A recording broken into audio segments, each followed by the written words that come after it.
Wait, before you get into today's episode, I just had to tell you about my brand new masterclass that is coming at the end of September.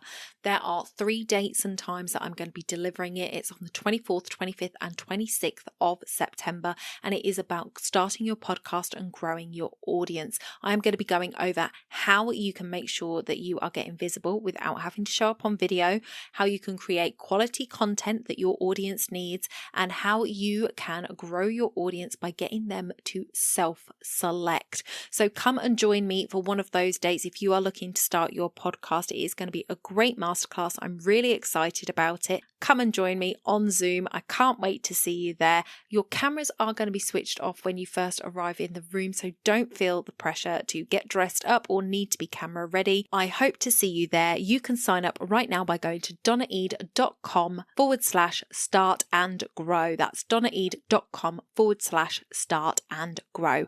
Let's jump into today's episode. You're listening to the Mindset and Action Podcast, the place to be to grow and streamline your business. I'm your host, Donna Eade. Let's jump into the show.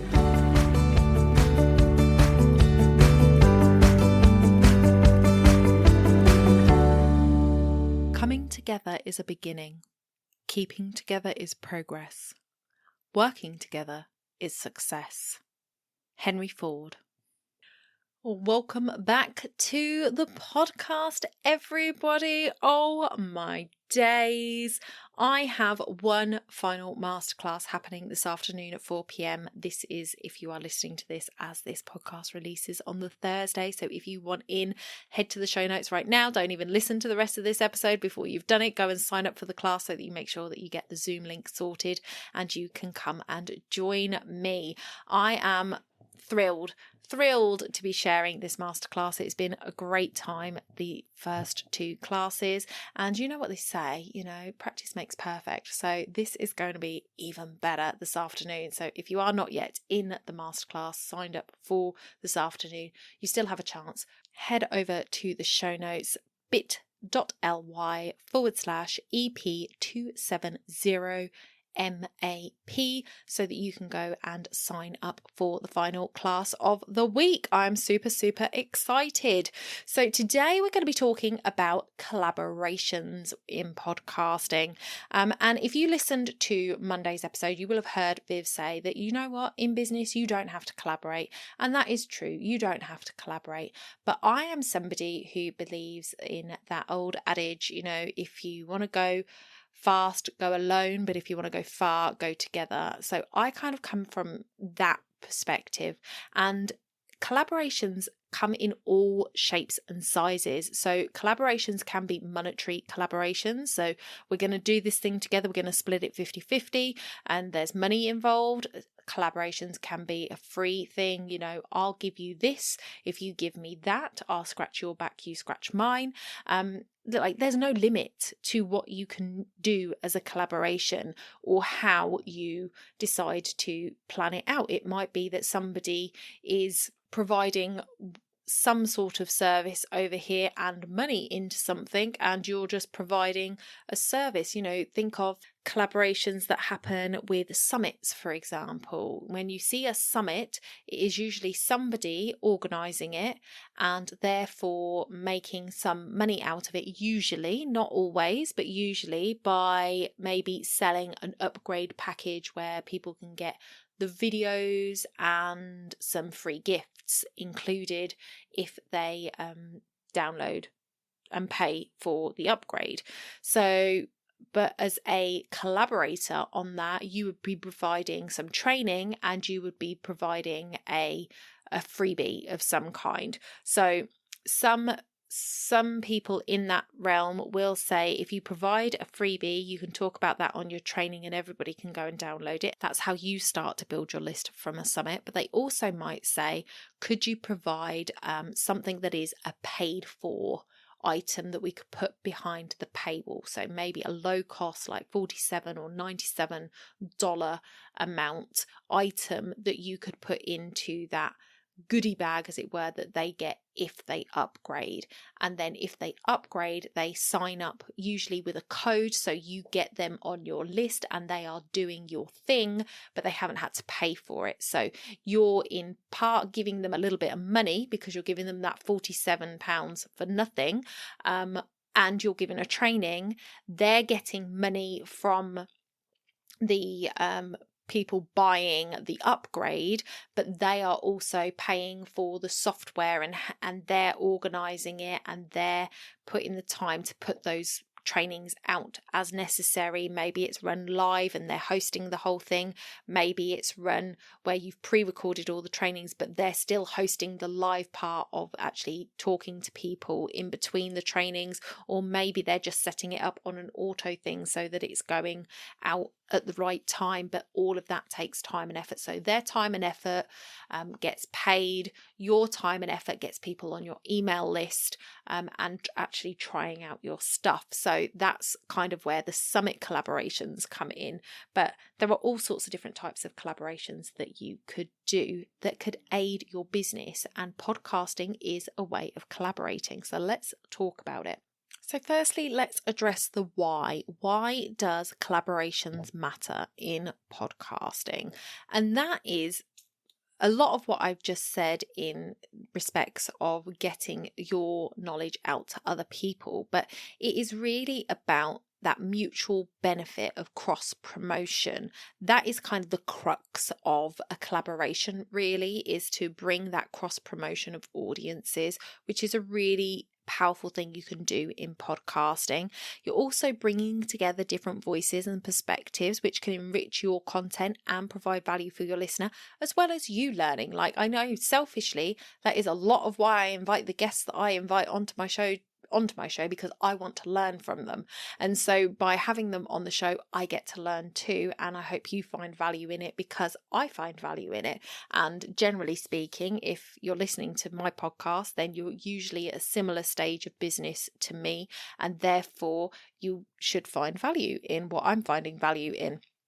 And I also open it up in my group. You can come and tell me if there is a particular guest that you would like me to try and get on the show, or a particular topic that you would like me to talk about. You can let me know in my Facebook group, and I always take that on board. There's our little collaboration between listener and podcast host. So there are mutually beneficial reasons to collaborate with people, and it also can help strengthen your community within the podcasting space. So you can do some joint ventures, some co-hosting opportunities, panel discussions. There's so many. We're going to go into the types of collaboration you can do with your podcast in a minute, but by being a voice in the space when it comes to podcasting, you can really create some beautiful relationships with people, and that can really stand you in good stead. And like I say, you get to learn new skills, gain insight, and stay motivated as well with what you're doing with learning from other people. So let's talk about the different types of collaborations you can do with your podcast, because this is really quite interesting. So the first is the very obvious collaboration, which is guest interviews, having people on your podcast that are guests. Now, this is, like I say, is cross promotion is our goal with collaboration. And that means that you both have to share the episode to your respective audiences, because that's what is fair. And when people sign up to be a guest on my podcast, they literally are signing a form that says that they will promote the podcast organically themselves to their audience. I ask where they're going to promote it. I ask what platforms that they live on social media so that I can tag them when I share it. And that is really important to cross promote each other once the podcast episode goes live. Now, I did say I will do a whole episode on podcasting and how you can be a good podcast guest. That will come out shortly. But that is a really great way of collaborating, a nice, easy collaboration, not too difficult to organise, really simple, straight down the line, because it's just two people. Another one is co-hosting or guest co-hosting. So, I do a collaboration with Viv. So Viv is on the podcast every other Monday, or this month it's been every week, you lucky, lucky people. And she is my co-host for those episodes because she is a mindset expert. I am not a mindset expert.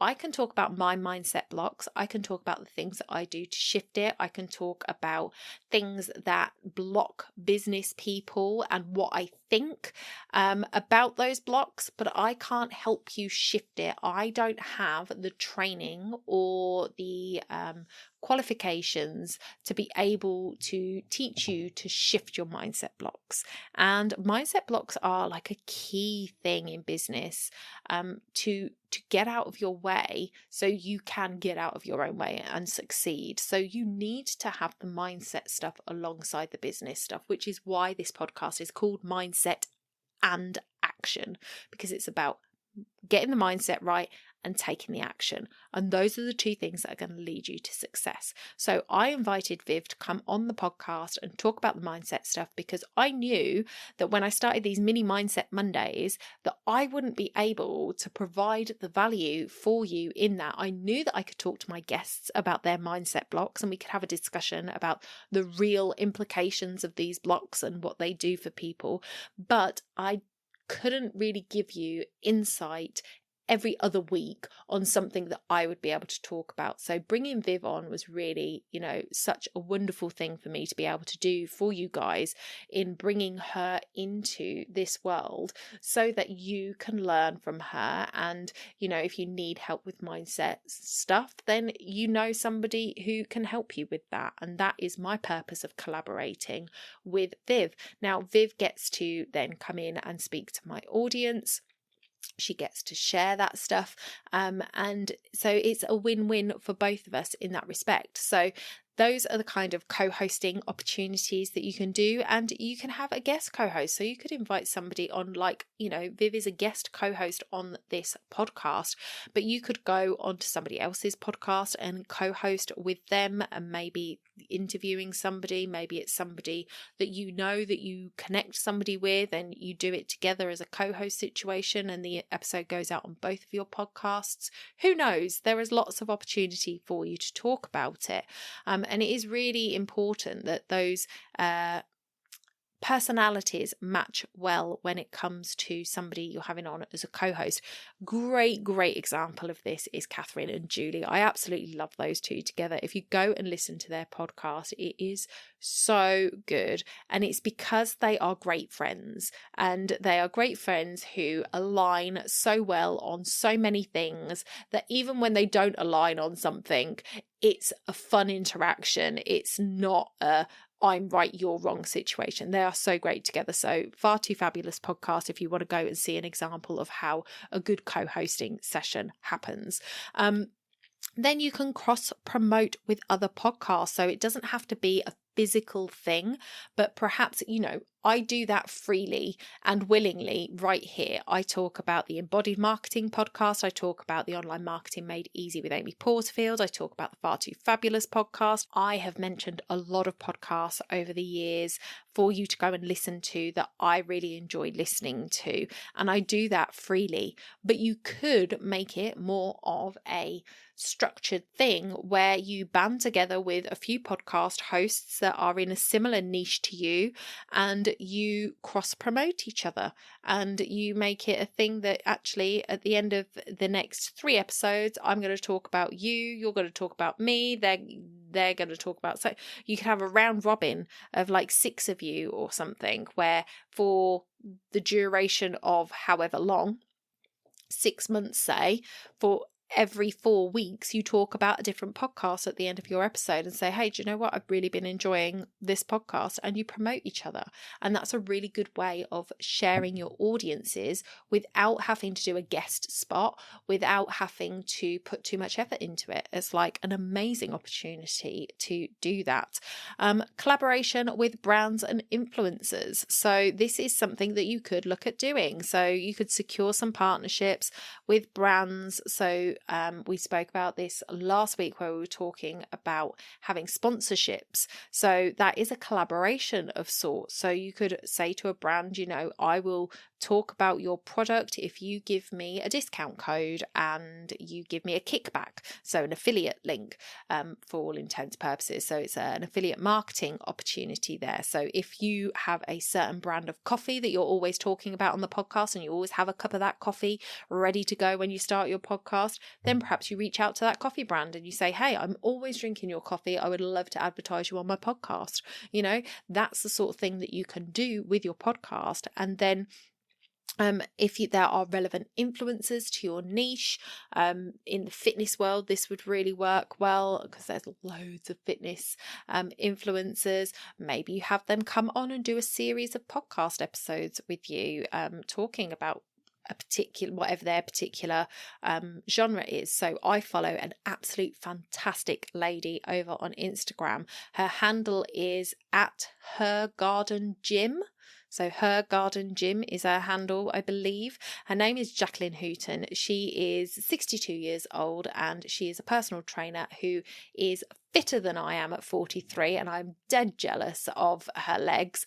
And she talks about aging well and fitness for aging well. So she lifts some heavy, she doesn't right now, she's fractured her wrist, bless her, and she fell off of a platform while she was on holiday in a different country and fractured her wrist. But she's just had a bone density scan, and that bone density scan shows that she is well within normal range, which is great for a woman in her 60s, where usually our bone density starts to decline and we are susceptible to osteoporosis. She has managed to maintain her bone density because of the work that she puts in, and I think that's amazing to have actually been able to see that she's maintained that bone density. But she talks about lifting weights, like she does deadlifts of like ridiculous weights when her wrist is good, and she talks about not doing it for the butt gains, not doing it so that she can have a cute bum, but doing it so that she can pick her bag up off the floor and put it in the overhead on an aeroplane.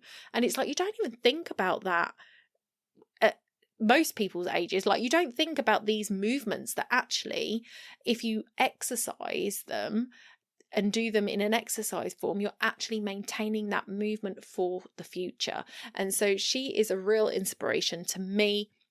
I share her with a lot of people because I think she's very inspiring. She also lives by the sea and always shares her morning walk, which is right by the ocean, which I love. So she definitely sings to me and my personality. So I follow her, but she could go on to the Far Too Fabulous podcast, for instance, and do like a month's worth of podcasts with those ladies talking about aging well and exercise to help you age well, and how you can incorporate Pilates, which is what Catherine does, how you can incorporate nutrition, which is what Julie does, and how she as a PT works with her clients to get them to age well, and the types of exercises that she does and modifications, etc. So she could do a whole little series with them on that. So that is another way of collaborating. And then lastly, panel discussions or roundtables. So if you are somebody who can handle it, and this is something that I would not attempt myself, it's just not something I'm interested in doing because I feel like it can get really out of hand, but a panel discussion roundtable talks with other podcasters on, and with guests on trending topics, things that are going on in the world right now that affect your businesses. You could talk about something along those lines, or for example, for Catherine and Julie, and I keep coming back to them just because it's an easy one for me to pick up on, but if the health secretary was to announce something to do with labeling, for instance. I've recently listened to Julie's episode on labeling, so it's fresh in my head. But if they were to say that they are going to scrap sharing the ingredients on food labels or something, Julie would have something to say about that, and Catherine would too, and I'm sure there would be a few other people that they're connected with in their world that would have something to say about it. They could have a round table conversation about it, and that would be a collaboration where they bring their audiences in for that. If you were to do it in a podcasting setting, I'm just really concerned about how everybody gets to talk, because I've heard podcasts, and I say that with the air quotes that you can't see because they are video casts. I've seen them on YouTube where there's like 10, 12 people around 6 mics and they're all talking at once, and it gives me a headache. So the idea of a panel discussion kind of, I'm not sure. Panel discussion, yes, maybe. Round tables, not so much. So a panel discussion kind of leads me to think that there would be a host that would pose these questions and ask different people within the group to answer and give their input on it, and then move on to another question and ask different people and things like that. So a little bit more of that interview style, but that could work well on a podcast. But those are different ways that you can collaborate with your podcast and other podcasters. So before you jump in and start DMing people to collaborate with you, there is some important things to consider in the initiation and nurture of those collaborations. And this is where it can all go horribly wrong. And I have heard some horror stories of people that collaborate and don't get back what they put into it, or have been missold the collaboration in some way and feel that they've been taken advantage of. You want to make sure that none of this is there in any collaboration that you do. So make sure that you do your research and preparation, and make sure that you know exactly what it is that you want to do, what you're offering, and what the mutually beneficial things are going to be for your people that you want to collaborate with. The next thing is to make sure that you're actually building relationships with those people before you reach out and ask them for collaboration. So I'm not saying that you necessarily need to go to brand new people and then start a relationship with them so that you can nurture them, so that you can collaborate with them, because that might not work. But go to your existing connections for these collaborations. If there is somebody out there that you would love to collaborate with that you know would be a great fit, then yeah, by all means, you probably already follow them on social if that's the case, and start to make sure that you're alive in their comments. Comment on more of their stuff and share things that they're doing to create that connection, that you might be a face and a name that they recognize when you reach out to them to do this collaboration. And then make sure that you are setting very, very clear expectations. Make sure that people know exactly what they are signing up for, and make sure that they are aware of what their part is and what your part is, so that there is no confusion. Make sure that the communication is very, very clear on that, okay? Because it's really easy to misinterpret and think that somebody is going to do something and, you know, they don't do it. And I've actually gone through a situation where, you know, I'm collaborating with some people and I almost feel like it's, you know, too many cooks spoil the broth. And if you haven't got clear lines of communication, it can really make it a harder task than it needs to be. It can be a very simple collaboration, but if you don't have that clear expectation, those clear boundaries in place, those clear lines of what is expected of everybody written down, and do it in writing, then it can easily go awry and people feel let down or feel missold. And actually you've provided exactly what you said you were going to provide, but they had misinterpreted what you said. So make sure that everybody is on the same page. And then how long is this collaboration? Is it a summit? Is it going to be something that's a one and done thing? Is this an ongoing thing? Like for me and Viv, we are ongoing on this. You know, I'm happy for her to come on every other Monday for as long as she's willing to. It's not written in stone. If she decides that actually she doesn't want to do it anymore, she is more than willing to walk away from it.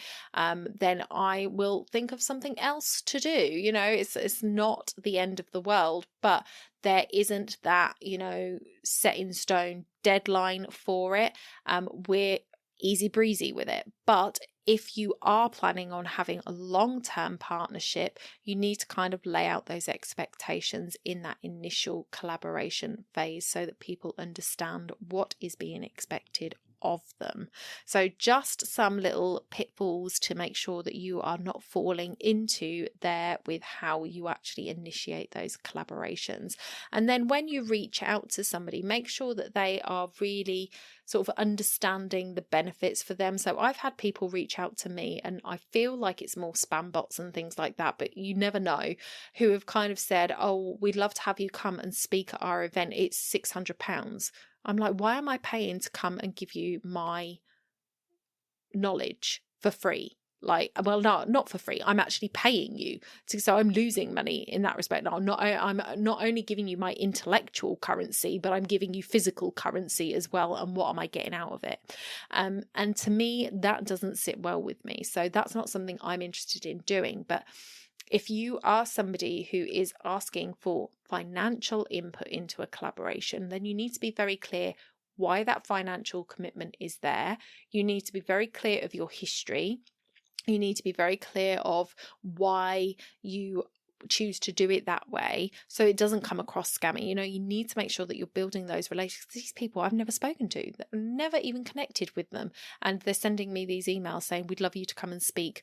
You can pay us some money for it. I'm like, what? I don't think so. So make sure that you're doing that nurturing, make sure you're very clear and upfront with the whys and wherefores of what it is that you're doing and how that collaboration comes together.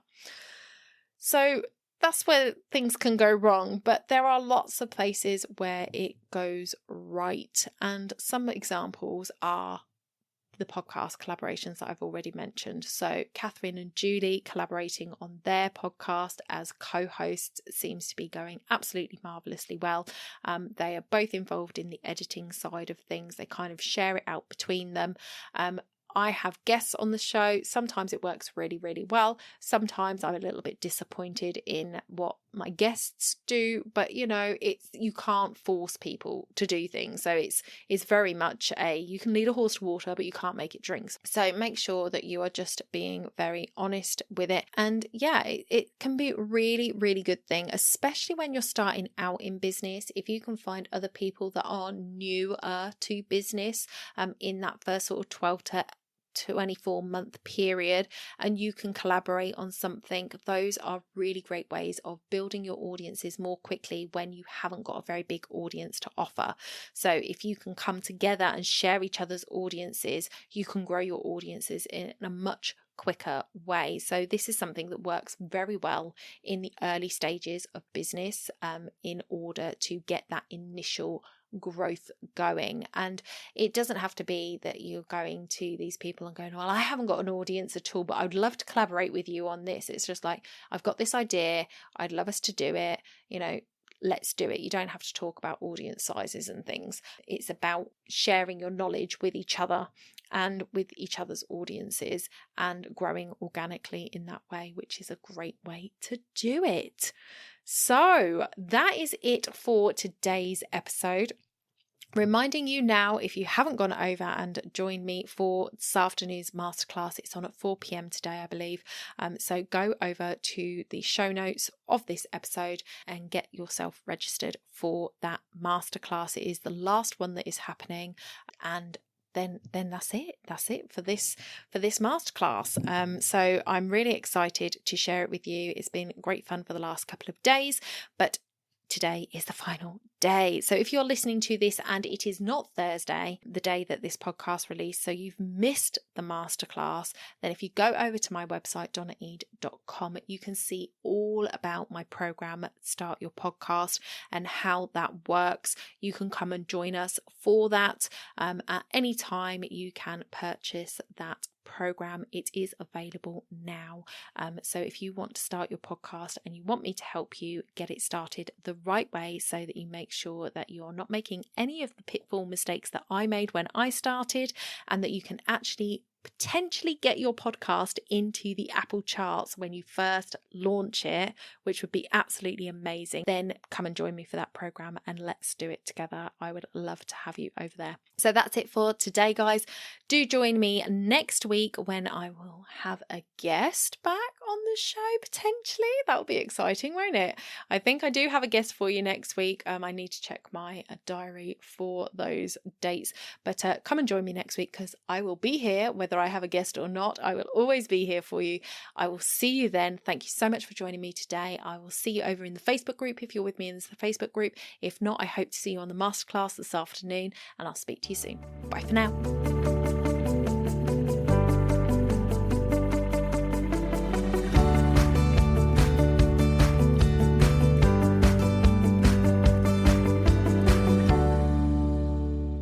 Don't forget to hit those stars and leave a review of the podcast where you listen if you found value in what you heard today. It's a free way you can help the podcast reach more people just like you.